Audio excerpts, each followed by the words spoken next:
بسم اللہ الرحمن الرحیم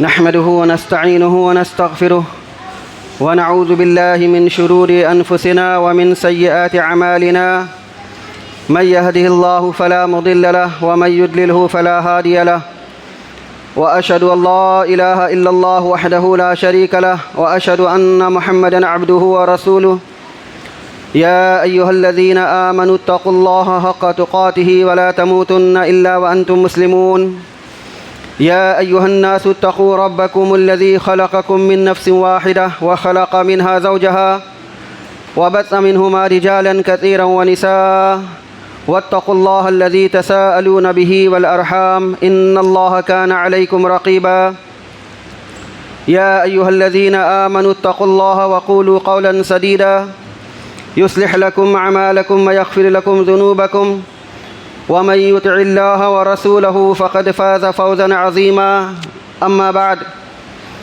فإن خير الحديث كتاب الله وخير الهدي هدي محمد صلى الله عليه وسلم وشر الأمور محدثاتها وكل محدثة بدعة وكل بدعة ضلالة وكل ضلالة في النار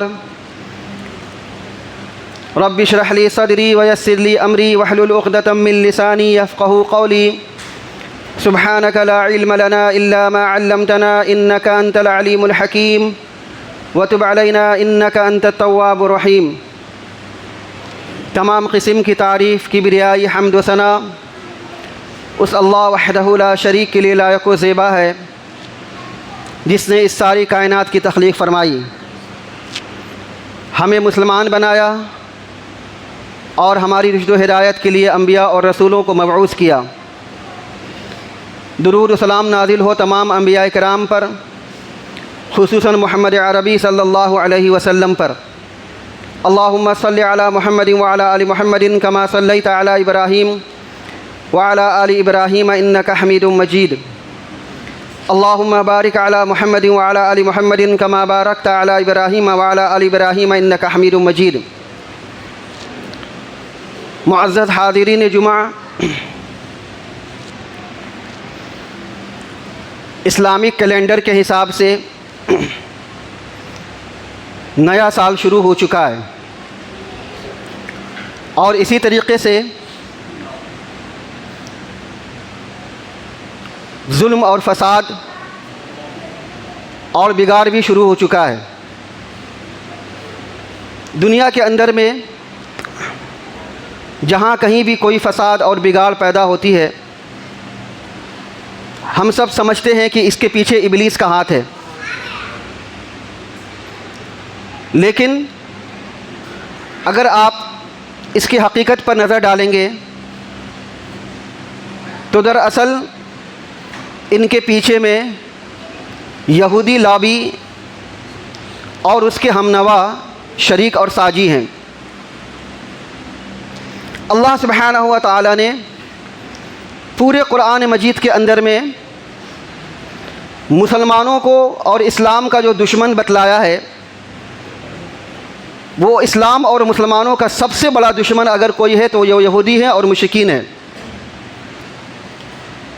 ان کی ریشہ دوانیاں، ان کی بدعہدی، ان کی بے وفائی، ان کی قتل و غارت گری، ان کی خون ریزی، اور اسی طریقے سے دنگا اور فساد، شرک، بدعت اور خرافات، بھائی بھائی کو آپس میں لڑانا، مسلمانوں کے درمیان میں پھوٹ ڈلوانا، اسلام اور مسلمانوں کے خلاف فتنہ انگیزی برپا کرنا، اللہ سبحانہ و تعالی نے قرآن مجید کے اندر میں یہودیوں کی صفات کو گن گن کر، چن چن کر بیان کیا ہے۔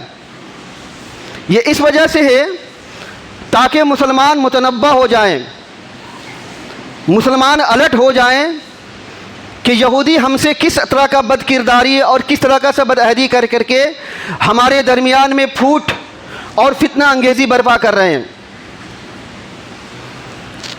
آج مسلم سماج کے اندر میں، مسلم دنیا کے اندر میں جو بھی بگاڑ اور جو بھی خرابی ہے، اس کے پیچھے یہودی لابی کار فرما ہے۔ اس کی وجہ کیا ہے؟ اس کی وجہ کا اگر آپ ڈھونڈنے جائیں گے قرآن کریم کے اندر میں تو اللہ سبحانہ و تعالی نے یہودیوں کے بارے میں جو بیان فرمایا ہے وہ ہمارے کان کھڑے کر دینے والے اور چونکا دینے والے ہیں۔ قرآن کریم میں اللہ سبحانہ و تعالی نے یہودیوں کے ایک فتنہ انگیزی کا ذکر کرتے ہوئے فرمایا کہ ان یہودیوں نے انبیاء کرام علیہم الصلاۃ والتسلیم کو قتل کیا۔ جب بھی انبیاء کرام علیہم الصلاۃ والتسلیم ان کے پاس میں اللہ رب العالمین کا پیغام لے کر کے آتے تو اگر وہ پیغام ان کے موافق ہوتی، ان کی منشا اور ان کی چاہت کے مطابق ہوتی تو ایکسیپٹ کرتے، قبول کرتے، اور اگر ان کی چاہت اور ان کی منشا کے خلاف ہوتی تو یا تو اللہ رب العالمین کے ان پیغامات کو جھٹلا دیتے تھے یا سرے سے انبیاء کرام علیہم الصلاۃ والتسلیم کو قتل کر دیا کرتے تھے۔ وَيَقْتُلُونَ الْأَنْبِيَاءَ، انہوں نے انبیاء کو قتل کیا۔ اور ابن کثیر رحمہ اللہ کی تفسیر کے اندر میں اس بات کو بیان کیا گیا ہے کہ ان یہودیوں نے ایک ایک دن کے اندر میں سینکڑوں انبیاء کرام علیہ الصلوۃ والتسلیم کو قتل کیا، سینکڑوں انبیاء کرام کو۔ تو ان کی یہ کار فرمائی ہے۔ اور یہی وہ لوگ ہیں کہ جب مدینہ میں یہ لوگ بیٹھے ہوئے تھے تو نبی کریم صلی اللہ علیہ وسلم کا انتظار کر رہے تھے، کیوں؟ ان کی کتابوں میں یہ بات لکھی ہوئی تھی کہ ایک عظیم الشان نبی آنے والا ہے جو تمہارے درمیان میں تورات کی تصدیق کرنے والا ہے اور اللہ رب العالمین کا پیغام تمہارے پاس میں لانے والا ہے۔ تو چونکہ تورات اور انجیل کے اندر میں نبی کریم صلی اللہ علیہ وسلم کی بعثت کے تعلق سے بتلایا گیا تھا، اس لیے یہ یہودی انتظار کر رہے تھے، اور انتظار بھی تھی تو بڑی شدت کے ساتھ میں انتظار تھی۔ لیکن آپ دیکھیے کہ جب مدینہ کے 6 آدمی حج کرنے کے لیے مکہ میں آئے تھے، نبی کریم صلی اللہ علیہ وسلم ان کے پاس پہنچے رات کے وقت میں، اللہ کی توحید کو سمجھایا، قرآن کریم کی آیات پڑھ کر کے بتلائیں، تو ان 6 یثرب کے رہنے والے، مدینہ کے رہنے والے لوگوں نے اسلام کو قبول کر لیا۔ اور ان کا کہنا یہ تھا کہ یہود کہا کرتے تھے کہ ایک نبی آنے والا ہے جو سب پر غالب ہو کر کے رہے گا۔ تو اس سے یہ پتہ چلتا ہے کہ مدینہ کے یہود نبی کریم صلی اللہ علیہ وسلم کی آمد کا انتظار کرتے تھے۔ لیکن جب نبی کریم صلی اللہ علیہ وسلم مبعوث کیے گئے تو انہوں نے سرے سے انکار کر دیا، حالانکہ ان کی کتابوں میں یہ بات لکھی ہوئی تھی، اور اپنی کتابوں میں لکھے جانے کے بعد یہ لوگ اس کا انتظار کرتے تھے۔ انکار کیوں کیا انہوں نے؟ جب اللہ کے نبی صلی اللہ علیہ وسلم بچے تھے، آپ تاریخ اسلام کا مطالعہ کیجئے تو آپ کو پتہ چلے گا کہ جب ابو طالب اللہ کے نبی صلی اللہ علیہ وسلم کو بچپنے میں شام لے کر کے جا رہے تھے، تقریباً کوئی 12 سال کی عمر رہی ہوگی آپ صلی اللہ علیہ وسلم کی، تو آپ کو لے کر کے شام جا رہے تھے تجارت کی غرض سے۔ جب مقام بصرہ میں پہنچے تو ایک گرجا گھر کے پاس ایک عیسائیوں کا جو عبادت خانہ تھا، اس عبادت خانہ کے باہر میں ایک پیڑ تھا، اس پیڑ کے نیچے میں ان قافلوں نے وہاں پہ ٹھہراؤ کیا، پڑاؤ کیا۔ اس گرجا گھر میں، اس عبادت گھر میں ایک یہودی عالم دین تھا، اس نے جب نبی کریم صلی اللہ علیہ وسلم کو غور سے دیکھا تو آپ صلی اللہ علیہ وسلم کے حرکات، آپ صلی اللہ علیہ وسلم کی چال چلن اور آپ صلی اللہ علیہ وسلم کا پیڑوں کا سایہ کرنا، ان سب ساری چیزوں کو دیکھ کر کے اس نے اندازہ لگا لیا کہ ہو نہ ہو یہ نبی کریم صلی اللہ علیہ وسلم ہے، جس کا ذکر ہماری کتاب انجیل کے اندر میں موجود ہے۔ چنانچہ اس پادری نے، اس عالم دین نے ابو طالب کو بلایا اور بلا کر کے کہا آپ شام جا رہے ہو، شام مت جاؤ۔ کیوں؟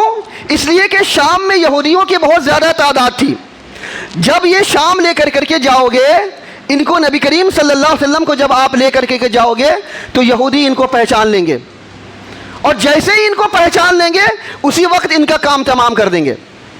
اس وجہ سے بہتر یہ ہے کہ تم اپنے بچے کو شام لے کر کے نہ جاؤ۔ روایت کے اندر میں آتا ہے کہ ابو طالب نے اسی آس پاس کے مقام پر اپنا تجارتی سامان کو فروخت کیا، بیچا اور بیچ کر کے واپس مکہ آ گئے۔ قرآن کریم کے اندر میں اللہ سبحانہ و تعالی نے سورہ بقرہ کے اندر میں ارشاد فرمایا یعرفونہ کما یعرفون ابناءہم، کہ یہ یہودی نبی کریم صلی اللہ علیہ وسلم کو ویسے ہی پہچانتے ہیں جیسے اپنے بیٹے کو پہچانتے ہیں۔ اللہ کے رسول صلی اللہ علیہ وسلم کو نبی مانتے ہیں، جانتے ہیں کہ یہ اللہ کا آخری رسول ہے، یہی وہ نبی ہے جس کا ذکر ہماری کتابوں میں لکھا ہوا ہے، لیکن سب کچھ جاننے اور پہچاننے کے باوجود، سب کچھ واضح ہو جانے کے باوجود انہوں نے نبی کریم صلی اللہ علیہ وسلم کا انکار کر دیا۔ کیوں آپ صلی اللہ علیہ وسلم کا انکار کر دیا؟ یہ قبیلہ، یہ ذات، یہ دھرم، یہ ایک ایسی چیز تھی جس کی بنیاد پر یہودیوں نے نبی کریم صلی اللہ علیہ وسلم کو نبی ماننے سے انکار کر دیا۔ ان کی تھیوری تھی، ان کی سوچ تھی کہ جو نبی آنے والا ہے وہ ہمارے قوم میں آنے والا ہے، اور جو نبی آئے گا ہمارے خاندان میں آئے گا۔ لیکن رسول اکرم صلی اللہ علیہ وسلم کہاں پیدا ہوئے؟ اسماعیل علیہ الصلوۃ والتسلیم کی نسل سے پیدا ہوئے، اور ایک غریب گھر میں پیدا ہوئے، ایک ایسے گھر میں پیدا ہوئے جو گمنام قبیلہ تھا، اور ایک جس کی ماں بیوہ تھی، اس گھر میں رسول اکرم صلی اللہ علیہ وسلم نے جنم لیا۔ بس اتنی سی بات تھی کہ اس بات کی بنیاد پر یہودیوں نے نبی کریم صلی اللہ علیہ وسلم کا انکار کر دیا۔ ان کا ماننا تھا کہ جو آخری اور عظیم الشان نبی آنے والا ہے وہ ہماری نسل سے ہوگا، یعنی اسحاق علیہ الصلوۃ والتسلیم کی نسل سے ہوگا، یہودیوں کے نسل سے ہوگا، اور ہمارے اعلیٰ اور عرفہ اور اونچے خاندان میں سے ہوگا، شاہی خاندان میں سے ہوگا۔ لیکن رسول اکرم صلی اللہ علیہ وسلم ایک غریب خاندان سے پیدا ہوئے، جس کی بنیاد پر ان یہودیوں نے سب کچھ جاننے کے باوجود انکار کر دیا۔ حالانکہ صحیح بخاری کے اندر میں ان یہودیوں نے رسول کریم صلی اللہ علیہ وسلم سے کئی مرتبہ علامات پوچھے، اور اللہ کے رسول صلی اللہ علیہ وسلم نے ساری باتیں کھول کر کے بتلا دی، لیکن اس کے باوجود بھی انہوں نے انکار کر دیا۔ اور نہ صرف انکار کیا بلکہ ہر قدم پر، ہر موڑ پر ان کی خواہش تھی کہ کیسے اللہ کے نبی صلی اللہ علیہ وسلم کو راستے سے ہٹا دیا جائے۔ ہمیشہ سازش کرتے رہے، یہ مدینہ کے آس پاس کے قبیلوں سے مل کر کے نبی کریم صلی اللہ علیہ وسلم اور مسلمانوں کو ختم کرنے کی سازش کرتے رہے، مسجد زرار کی بنیاد رکھی، اور اسی طریقے سے اللہ کے رسول صلی اللہ علیہ وسلم کو زہر دے کر کے مارنے کی سازش کی گئی، اور کئی طریقے سے سازشیں کی گئی کہ کسی طریقے سے اللہ کے نبی صلی اللہ علیہ وسلم اور اسلام کا خاتمہ ہو جائے۔ لیکن ہر قدم پر، ہر موڑ پر اللہ سبحانہ و تعالیٰ نے آپ کی نصرت فرمائی، آپ کی تائید فرمائی، اور اسلام کا غلبہ ہوتا رہا۔ اللہ کے رسول صلی اللہ علیہ وسلم وفات پا گئے۔ ابو بکر صدیق رضی اللہ تعالیٰ عنہ کا دور آیا۔ ابو بکر صدیق رضی اللہ تعالیٰ عنہ کے بعد عمر بن خطاب رضی اللہ تعالیٰ عنہ کا دور آیا۔ ابو بکر صدیق رضی اللہ تعالیٰ عنہ کا دور 2 سال کا دور، عمر بن خطاب رضی اللہ تعالیٰ عنہ کا دور 10 سال کا دور، اور اسی طریقے سے عثمان غنی رضی اللہ تعالیٰ عنہ کے دور کو لیجئے تو ان 12 سال کا دور، اور 12 اور 12 24 سال کے دوران میں اسلام پوری دنیا کے اندر میں متعارف ہوا، بلکہ آدھی دنیا پر اسلام غالب ہوا اور اسلام کا جھنڈا لہرانے لگا۔ ان یہودیوں میں سے ایک یہودی تھا عبداللہ بن سبا۔ ابو بکر صدیق رضی اللہ تعالیٰ عنہ کے دور میں اس کی نہیں چلی، اور اللہ کے رسول صلی اللہ علیہ وسلم کے زمانے میں اللہ کے نبی صلی اللہ علیہ وسلم نے ان یہودیوں کو مدینہ سے نکال دیا تھا، اور یہ یہودی جا کر کے شام اور خیبر کے علاقے میں بس گئے تھے، اور وہیں سے بیٹھ کر کے اسلام اور مسلمانوں کے خلاف سازش کرتے رہے۔ ابو بکر صدیق رضی اللہ تعالیٰ عنہ کے دور میں انہوں نے کافی شرارتیں کی، کافی سازشیں کی، لیکن چونکہ ابو بکر صدیق رضی اللہ تعالیٰ عنہ ایک مضبوط حکومت قائم کیے ہوئے تھے، اور اللہ رب العالمین سے ڈرنے والے تقوی اور پرہیزگار، اور صحابہ کرام رضی اللہ تعالیٰ عنہ مجمعین کا وہ دور تھا کہ جس دور میں صحابہ کرام رضی اللہ تعالیٰ عنہ مضبوطی سے قرآن اور حدیث پر عامل تھے، نہیں چلی اس کی۔ عمر بن خطاب رضی اللہ تعالیٰ عنہ کی شجاعت، ان کی بہادری اور ان کی عقل مندی سے کون واقف نہیں ہے؟ ان کے دماغ، ان کی سیاست سے کون واقف نہیں ہے؟ ان کی دماغ اور ان کی سیاست کے آگے ان یہودیوں کی کچھ بھی سازشیں نہیں چلیں۔ عثمان غنی رضی اللہ تعالیٰ عنہ کا جب دور آیا تو عثمان غنی رضی اللہ تعالیٰ عنہ تھوڑے نرم طبیعت کے مالک تھے۔ حالانکہ عثمان غنی رضی اللہ تعالیٰ عنہ کے تقریباً 5 اور 6 سال اور 7 سال کے دوران میں اسلام آدھی دنیا پر غالب ہو چکا تھا اور مسلمان آدھی دنیا سے زیادہ پر چھا چکے تھے۔ عبداللہ بن سبا ایک یہودی آدمی تھا۔ اس نے جب دیکھا کہ اسلام دنیا کے اندر میں آہستہ آہستہ آہستہ آہستہ پھیلتا جا رہا ہے تو اس کو ختم کیسے کی جائے۔ ہزاروں اور کئی تدبیریں ناکام ہو چکی تھیں، کئی طرح کی سازشیں ناکام ہو چکی تھیں۔ اب باری تھی کہ مسلمانوں کے درمیان میں پھوٹ ڈالا جائے۔ چنانچہ اسی عبداللہ بن سبا نے، جو یہودی کا ایجنٹ تھا، یہودی تھا، اسی یہودی نے سب سے پہلے مسلمانوں کا بھیس بدلا اور مسلمانوں کا بھیس بدل کر کے اسلام کے اندر میں آیا، اور اسلام کے اندر میں آ کر کے چونکہ مدینہ میں مسلمان تھے، صحابہ کرام رضی اللہ تعالیٰ عنہ تھے، اور اسی طریقے سے شام میں امیر معاویہ رضی اللہ تعالیٰ عنہ کی حکومت تھی، اسی طریقے سے عمر بن عاص رضی اللہ تعالیٰ عنہ گورنر تھے۔ تو جہاں پہ مسلمان صحابہ کرام رضی اللہ تعالیٰ عنہ مجمعین گورنر تھے، وہاں تو اس کی چال نہیں چل سکتی تھی۔ کچھ قبیلے ایسے تھے جو ابھی نئے نئے مسلمان ہوئے تھے، کچھ مسلمان ایسے تھے جو کہ ابھی نئے نئے مسلمان ہوئے تھے۔ تو عبداللہ بن سبا نے انہی نئے نئے اسلام لانے والوں کو اپنا شکار بنایا اور انہی مسلمانوں کو اسلام اور مسلمانوں کے خلاف کھڑا کیا۔ کیا کہنا تھا اس کا؟ علی رضی اللہ تعالیٰ عنہ اس کی محبت اور اس کی حمایت کو ڈھال بنایا، اور ڈھال بنا کر کے مسلمانوں کو لڑانا شروع کیا۔ کیا کہا؟ دیکھو علی رضی اللہ تعالیٰ عنہ اللہ کے رسول صلی اللہ علیہ وسلم کے چچیرے بھائی بھی ہیں، اللہ کے رسول صلی اللہ علیہ وسلم کے داماد بھی ہیں۔ دیکھو یہ ان کو خلیفہ نہیں بنایا گیا، اور دیکھو عثمان کو خلیفہ بنا دیا گیا۔ اللہ کے رسول صلی اللہ علیہ وسلم کے خانوادے ابھی زندہ ہیں، آپ کے گھر والے ابھی زندہ ہیں، ان کو آگے نہیں کر کے، ان کو عزت نہیں دے کر کے ایک مسلمان عثمان کو خلیفہ بنا دیا گیا۔ چنانچہ مسلمانوں کے خلاف اس طرح سے باتیں کرنے ہونے لگی، اور نتیجہ یہ ہوا کہ عثمان غنی رضی اللہ تعالیٰ کو شہید کر دیا گیا۔ اسی فتنہ انگیزی کے خلاف کون تھا؟ وہ یہودی جو مسلمانوں کا بھیس بدل کر کے اسلام کے اندر میں آیا تھا۔ جب عثمان غنی رضی اللہ تعالیٰ عنہ شہید کر دیے گئے تو عثمان غنی رضی اللہ تعالیٰ عنہ کی شہادت کے بعد یہی عبداللہ بن سبا، میں آپ کو بار بار بتلاؤں، جب بھی عبداللہ بن سبا کا نام آئے تو آپ سمجھ لینا کہ یہودی۔ عبداللہ بن سبا بنام یہودی، یہودی بنام عبداللہ بن سبا۔ یہ یہودی مسلمان بن کر کے اسلام کے درمیان میں پھوٹ ڈالنے آیا اور آج تک مسلمانوں کو لڑا رہا ہے۔ تو عثمان غنی رضی اللہ تعالیٰ عنہ کی شہادت کے بعد یہ لوگ جمع ہوئے ایک جگہ، عبداللہ بن سبا اور اس کے ٹولی کے لوگ جب جمع ہوئے تو ان کو لگا کہ عثمان غنی رضی اللہ تعالیٰ عنہ کی وفات کے بعد اب ہماری خیر نہیں ہے، جہاں جس جگہ جائیں گے پکڑے جائیں گے، مارے جائیں گے اور آگے کا راستہ بند ہو جائے گا۔ اس لیے بہتر یہ ہے کہ کسی کو خلیفہ بنایا جائے۔ جب تک خلیفہ نہیں بنائے جائیں گے تب تک ہمارا مشن آگے نہیں بڑھے گا۔ چنانچہ زبیر رضی اللہ تعالیٰ عنہ کے پاس میں یہ لوگ گئے، طلحہ رضی اللہ تعالیٰ عنہ کے پاس میں گئے، علی رضی اللہ تعالیٰ عنہ کے پاس میں گئے، تینوں اصحاب کے پاس میں جا کر کے ان کو ورغلایا اور کہا کہ آپ خلیفہ تسلیم کر لیں۔ لیکن ان تینوں اصحاب نے شدت کے ساتھ میں انکار کر دیا کہ ہمیں خلافت سے کوئی دلچسپی نہیں ہے۔ جب انہوں نے دیکھا کہ کوئی راستہ نہیں بن پڑ رہا ہے تو انہی عبداللہ بن سبا کے ٹولیوں نے ان تینوں کو جو ہے دھمکی دی کہ اگر ان تینوں میں سے کوئی خلیفہ نہیں بنتا ہے تو ہم تینوں کو قتل کر دیں گے۔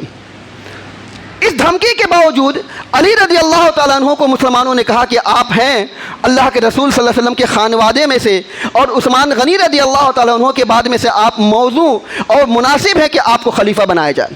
اللہ کے رسول صلی اللہ علیہ وسلم کے بعد حضرت علی رضی اللہ تعالیٰ عنہ کو خلیفہ بنایا گیا، اور حضرت علی رضی اللہ تعالیٰ عنہ جب خلیفہ بن کر کے مسجد میں آئے تو انہی عبداللہ بن سبا کے ٹولیوں نے ان کی حمایت کی۔ کہاں دھمکی دیتے تھے، اور آج یہی عبداللہ بن سبا کے ٹولی علی رضی اللہ تعالیٰ عنہ کی حمایت کر رہے ہیں۔ اور یاد رکھیے، آپ تاریخ اسلام کا مطالعہ کریں گے تو علی رضی اللہ تعالیٰ عنہ پر کفر کا فتویٰ لگانے میں جہاں خوارج تھے، ان خوارج کے ساتھ ساتھ میں منافقین اور عبداللہ بن سبا کی ٹولی تھی۔ علی رضی اللہ تعالیٰ عنہ پر کفر کا فتویٰ لگایا انہی یہودیوں نے، اور علی رضی اللہ تعالیٰ عنہ کے بعد حسن رضی اللہ تعالیٰ عنہ پر جو قتل کا فتویٰ، جو کفر کا فتویٰ لگا، انہی یہودیوں نے حسن رضی اللہ تعالیٰ عنہ پر بھی کفر کا فتویٰ لگایا۔ چنانچہ علی رضی اللہ تعالیٰ عنہ کا دور، آپ کیا کہیے گا علی رضی اللہ تعالیٰ عنہ کے دور کو، 4 سال ان کی حکومت تھی۔ ان 4 سال کے دوران میں مسلمان کیا آگے بڑھتے، کیا دنیا کے نقشے پر چھاتے، کیا اسلام ترقی کرتا، آپس کی خانہ جنگی، جنگ جمل، جنگ صفین اور اسی طریقے سے بڑے بڑے جنگیں ہوئیں، اور انہی بڑی بڑی جنگوں کے درمیان میں سینکڑوں مسلمان نہیں بلکہ ہزاروں مسلمان قتل کر دیے گئے۔ وہ اسلام جہاں دنیا کے نقشے پہ آنا چاہیے تھا، اب آپس میں خانہ جنگی کا شکار ہو گیا، اور آپس میں خانہ جنگی کا شکار ہو کر کے اسلام کی ترقی اور اسلام کی فتوحات کا سلسلہ رک گیا انہی یہودیوں کی سازشوں کے نتیجے میں۔ اور جب حسن رضی اللہ تعالیٰ کا دور آیا، انہی خوارج نے حضرت علی رضی اللہ تعالیٰ کو شہید کیا۔ شہید کرنے کے بعد حضرت حسن رضی اللہ تعالیٰ کو خلافت پر ابھارا، حسن رضی اللہ تعالیٰ خلیفہ بنے، اور ادھر امیر معاویہ رضی اللہ تعالیٰ عنہ نے شام میں بیٹھے ہوئے تھے، اور انہوں نے امیر المومنین کا اپنے آپ کو لقب دیا۔ نتیجے کے طور پہ اللہ کے رسول صلی اللہ علیہ وسلم کی پیشن گوئی تھی۔ صحیح بخاری کی روایت، اللہ کے نبی صلی اللہ علیہ وسلم نے ارشاد فرمایا حضرت حسن رضی اللہ تعالیٰ عنہ کے سلسلے میں کہ میرا بیٹا یہ سید ہے، سردار ہے، اللہ سبحانہ و تعالیٰ اس کے ذریعے سے مسلمانوں کی 2 جماعتوں کے اندر میں صلح کرا دے گا۔ چنانچہ حضرت حسن رضی اللہ تعالیٰ عنہ، حالانکہ ان کے پاس میں 27,000 فوجیں تھیں، 27,000، اور یہ ایک ان کا پاس میں تجربہ تھا جنگ لڑنے کا، اور یہ وہ شخص تھے کہ جنہوں نے امیر المومنین معاویہ رضی اللہ تعالیٰ عنہ کے ساتھ میں صلح کر لی۔ ان کی صلح کا نتیجہ یہ ہوا تھا کہ مسلمانوں کی ترقی اور اسلام کی فتوحات کا سلسلہ جو اب تک رکا ہوا تھا، الحمدللہ ثم الحمدللہ جاری ہو گیا، اور مسلمان بحر روم اور جزیرے روم پہ قبضہ کرنے لگے، اور مسلمانوں آہستہ آہستہ پھر سے دنیا کے نقشے پر چھانے لگے۔ لیکن اتفاق سے حضرت حسن رضی اللہ تعالیٰ کو بھی شہید کرا دیا گیا۔ پھر حضرت حسین رضی اللہ تعالیٰ کا دور آیا۔ حسین رضی اللہ تعالیٰ کے دور میں بھی ان یہودیوں نے کوفہ میں بیٹھ کر کے حضرت حسین رضی اللہ تعالیٰ کو خطوط لکھے، 1 نہیں 2 نہیں، تقریباً 150 خط لکھے، اور 150 خط لکھ کر کے ان کو بلایا کوفہ میں کہ آپ آئیے، ہم آپ کو خلیفہ تسلیم کر لیں گے۔ عبداللہ ابن عباس رضی اللہ تعالیٰ عنہما ان کے پاس میں گئے اور جا کر کے ان کو سمجھایا کہ آپ ان کوفیوں کی باتوں پر بھروسہ مت کیجئے، ان کے خطوط کا بھروسہ مت کیجئے، ان کی کارستانی رہی ہے کہ انہوں نے انبیاء کو قتل کیا ہے، آپ ان کی باتوں پر مت آئیے۔ ان کی بات کو دیکھیے کہ جب یہ لوگ عبادہ بن صامت رضی اللہ تعالیٰ عنہ کے پاس میں پہنچے، ابو دردہ رضی اللہ تعالیٰ عنہ کے پاس میں پہنچے، اور عثمان غنی رضی اللہ تعالیٰ عنہ کے تعلق سے ورغلایا اور ان کو ابھارنے کی کوشش کی، تو ابو دردہ رضی اللہ تعالیٰ عنہ نے فرمایا کہ تم یہودی ہو۔ عبداللہ بن سبا کو کہا تم یہودی ہو، تمہاری یہ کارستانی ایسا معلوم ہوتا ہے کہ تم اسلام اور مسلمانوں کے درمیان میں پھوٹ ڈالنے والے ہو۔ عبادہ بن صامت رضی اللہ تعالیٰ عنہ کو پکڑ لیا اور پکڑ کے کہا کہ تم سازش کر رہے ہو، تم سازش کر رہے ہو، اور پکڑ کر کے لیا کہ امیر معاویہ رضی اللہ تعالیٰ عنہ کے پاس میں لے کے گئے۔ عبداللہ ابن عباس رضی اللہ تعالیٰ عنہ نے ان کو سمجھایا کہ آپ کوفہ نہ جائیں، یہ لوگ آپ کے ساتھ میں غداری کریں گے، لیکن عبداللہ ابن عباس رضی اللہ تعالیٰ عنہ کی بات کو حضرت حسین رضی اللہ تعالیٰ عنہ نے نہیں مانا۔ عبداللہ ابن عمر رضی اللہ تعالیٰ عنہ نے سمجھایا، اور کئی ایک صحابہ نے سمجھایا۔ نتیجے کے طور پہ کربلا کے واقعے پہ انہی یہودیوں نے حسین رضی اللہ تعالیٰ عنہ کو شہید کر دیا۔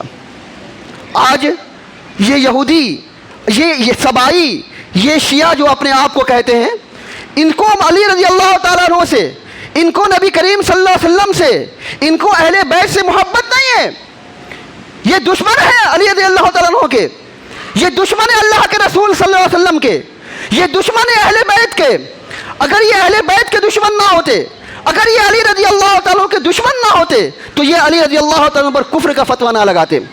اگر یہ علی رضی اللہ تعالیٰ کے دشمن نہ ہو، محبت ہوتی ان کو، تو یہ علی رضی اللہ تعالیٰ کو قتل نہ کرتے۔ ان کی تاریخ اٹھا کر کے دیکھیے، یہ جو آج اپنے آپ کو کہتے ہیں نا، پوری دنیا کے اندر میں باور کراتے ہیں کہ ہم اہل بیت سے محبت کرتے ہیں، ہم شیعان علی ہیں، ہم نبی کریم صلی اللہ علیہ وسلم کے خانوادے سے ہیں، نعوذ باللہ من ذالک۔ آپ ان کی تاریخ پڑھیے، ان کو ذرہ برابر بھی شرم نہیں آتی اپنے آپ کو کہتے ہوئے کہ یہ اہل بیت سے محبت کرتے ہیں۔ یہ اہل بیت کے سخت مخالف ہیں، یہ اسلام کے سخت مخالف ہیں۔ آپ ان کی تاریخ، ان کی ہسٹری اٹھا کر کے دیکھیے۔ یہ شیعہ جو آج ہمارے مسلمانوں کے درمیان میں بیٹھ کر کے پھوٹ ڈال رہے ہیں، یہ ہمارے مسلمانوں کے درمیان میں نئے نئے فتنے لا کر کے کھڑا کر رہے ہیں، نئی نئی باتوں کو لا کر کے کھڑا کر رہے ہیں تاکہ اسلام اور مسلمانوں کے درمیان میں پھوٹ ڈالے جائے۔ دراصل یہ یہودیوں کا کارنامہ ہے۔ یہ یہودی بیٹھ کر کے آپس میں سازشیں کر رہے ہیں۔ آج مسلمان کیا ہے؟ آج آپ دیکھ رہے ہیں نا کہ ایران سے اور اسرائیل سے جنگیں ہو رہی ہیں، اسرائیل پر ایران بم برسا رہا ہے، مسلمان بہت خوش ہے کہ ایران اسرائیل پر بم برسا رہا ہے۔ حقیقت دیکھیے، اگر اس کو مانا جائے تو ہو سکتا ہے کہ اللہ سبحانہ و تعالیٰ کی دونوں پر مار ہو، اسرائیل پر اور ایران پر، کہ دونوں آپس میں لڑ رہے ہیں۔ یہ ایک جو بنگلہ میں کہا جاتا ہے نا، چور چور ماستو تو بھائی، یہ دونوں ایک ہی ہیں۔ اسرائیل اور ایران یہ دونوں ایک ہی تھالی کے چٹے بٹے ہیں، ان کو آپ الگ مت سمجھیے۔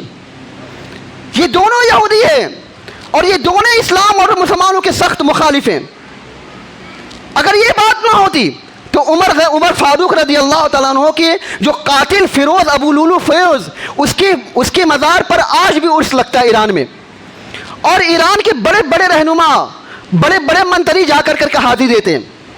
جیسے کہ ہمارے یہاں پہ گاندھی جی کے قاتل کا جو پھول مالا چڑھایا جاتا ہے، ویسے ہی عمر بن خطاب رضی اللہ تعالیٰ عنہ کا قاتل کا مزار بنا ہوا ایران میں، اور باقاعدہ ہر سال ان کا عرس لگتا ہے۔ بڑے بڑے سردار اور بڑے بڑے منتری جا کر کے ان کی مزار پہ حاضری دیتے ہیں، پھول چڑھاتے ہیں، قرآن کریم کل پڑھتے ہیں، فاتحہ ہوتی ہے وغیرہ وغیرہ۔ یہ یہودی ہیں۔ آج دیکھیں آپ، اسرائیل اور ایران کے درمیان میں جنگ ہو رہی ہے۔ اگر اس کو مانا جائے صحیح طور پہ تو آپ یہ سمجھ لیجئے کہ یہ اللہ رب العالمین کا کوڑا ہے، اللہ رب العالمین کی مار ہے کہ دونوں آپس میں لڑ رہے ہیں۔ یا نہیں تو آپ سمجھ لیجئے کہ اسرائیل پر اٹیک ہو رہا ہے ایران کی طرف سے، تو گویا کہ پوری دنیا جو اسلام اور مسلمانوں کے خلاف ہے ان کو آپس میں اکٹھا کرنا ہے کہ دیکھو اسرائیل پر حملہ ہو رہا ہے۔ اسرائیل چاہتا ہے کہ پوری دنیا میں جو اسلام اور مسلمانوں کے کنٹری مخالف ہیں ان کو اکٹھا کیا جائے اسلام اور مسلمانوں کے خلاف، اور ادھر ایران چاہتا ہے کہ جو سنی حضرات ہیں، جو اپنے آپ کو اہل سنت والجماعت کہتے ہیں، ان کی حمایت لی جائے اور بتایا جائے کہ دیکھو سعودی عرب کیا کر رہا ہے۔ سعودی عرب میں سنیما کھل گیا، سعودی عرب میں شراب کے اڈے کھل گئے، سعودی عرب کو بدنام کر کے ایران اپنا سپورٹ لینا چاہتا ہے، حمایت لینا چاہتا ہے پوری مسلم دنیا کا، تاکہ ہم ان کو سپورٹ کریں۔ یہ سازشیں چل رہی ہیں۔ اللہ کے واسطے ہم اپنے نوجوان سے کہنا چاہتے ہیں، ہم اپنے بزرگوں کو کہنا چاہتے ہیں کہ آپ ہوش کے ناخن لیجئے۔ آج جو کچھ بھی بگاڑ، آج جو کچھ بھی ہو رہا ہے، آج اسی محرم کے مہینے میں جو بدعات اور خرافات ہو رہے ہیں، ان سارے کے سارے ان کے پیچھے یہودیوں کی سازش ہے۔ جو کچھ بھی لوگ کر رہے ہیں، اس لیے ہم مسلمانوں کو اب بہت شتک رہنے کی ضرورت ہے۔ قرآن مجید میں اللہ سبحانہ و تعالیٰ نے کئی مقامات پر اللہ رب العالمین نے کھل کر کے یہودیوں کی سازشوں کا تذکرہ کیا، یہودیوں کی ریشہ دوانیوں کا تذکرہ کیا، تاکہ ہم آنکھ کھولیں ان کے خلاف، دیکھیں کہ کیسے اللہ رب العالمین نے ان کا تذکرہ فرمایا۔ ہم مسلمانوں کو چاہیے کہ ہم اسلام اور مسلمان طاقتیں جو بھی ہیں اور جو بھی اس طرح سے میسج اور پیغامات آ رہے ہیں ان کو ہم نکارنے کی کوشش کریں اور ان کو نہ پھیلائیں، اور اللہ رب العالمین سے دعا کریں کہ اللہ سبحانہ و تعالی ہمیں نیک سمجھ کی توفیق عطا فرمائے۔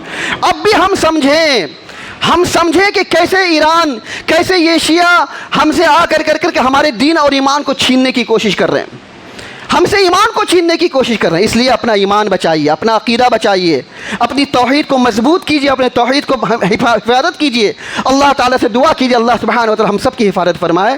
انشاءاللہ کچھ اور باتیں جمعہ کے اگلے خطبے میں آپ کے سامنے بیان کی جائیں گی۔ اللہ رب العالمین سے دعا ہے اللہ تعالیٰ ہمیں کہنے سننے سے زیادہ اس پر عمل کرنے کی توفیق عطا فرمائے۔ اقول قولی ھذا واستغفر اللہ لی ولکم ولسائر المسلمین وآخر دعوانا الحمد للہ رب العالمین۔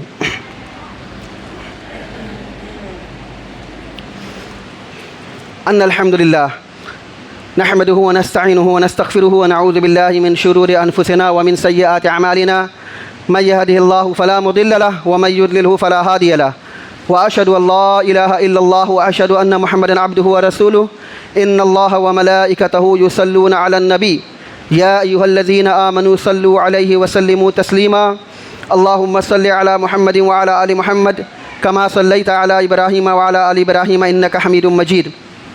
اللهم بارك على محمد وعلى آل محمد كما باركت على إبراهيم وعلى آل إبراهيم إنك حميد مجيد. معزز حاضرین جمعہ، الحمدللہ اسلامک کیلنڈر کے حساب سے اسلامک مہینہ کا آغاز ہو چکا ہے اور آج 8 تاریخ ہے.